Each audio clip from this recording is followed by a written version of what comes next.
When my daughter Mia called me crying on the first night of what was supposed to be our family vacation, I knew something was wrong.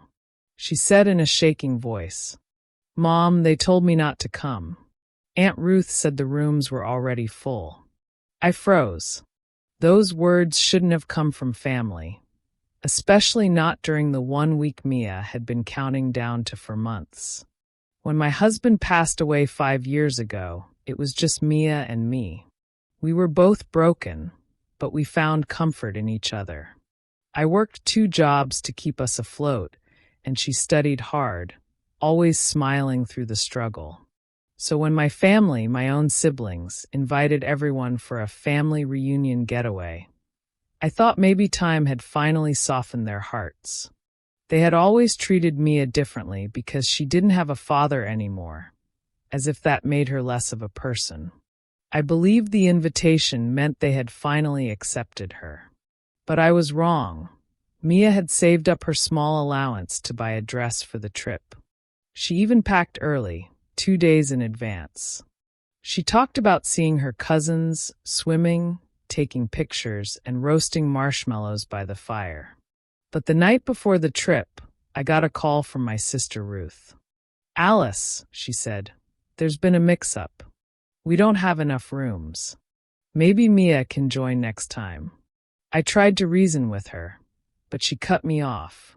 "It's just better this way. You know how the others feel." The others. That's what she called our family. When I told Mia, she looked at me with tears in her eyes and whispered, "So they don't want me there?" I couldn't even answer. The next day, I watched photos flood the family group chat. Everyone smiling by the ocean, laughing, wearing matching shirts that said "Family Forever." Everyone except my daughter. Mia stayed home.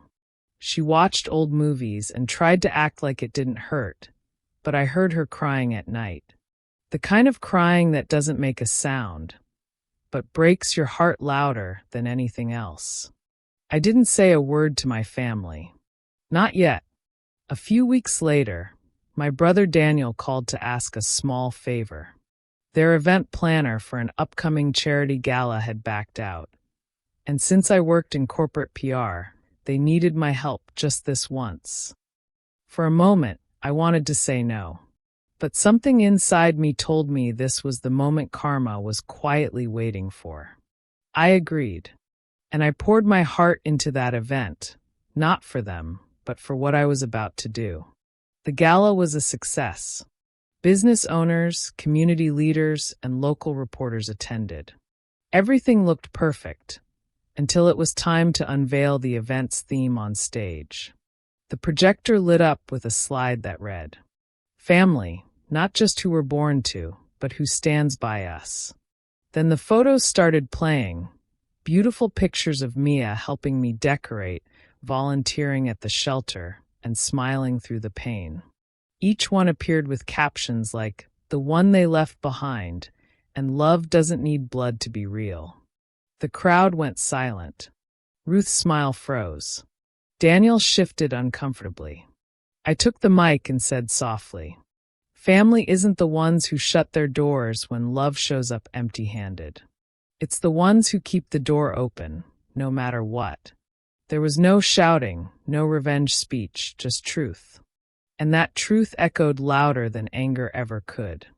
A week later, Ruth called me crying. Their group trip had caused a split among the relatives. Some couldn't believe they had turned away a child who only wanted to belong.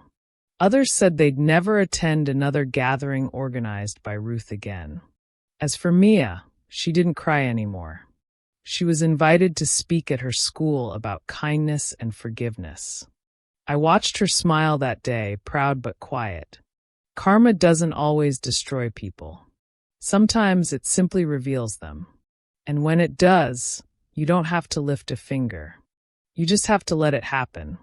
If you enjoyed this story, don't forget to support us by leaving a like, sharing, and subscribing to the channel for more revenge stories.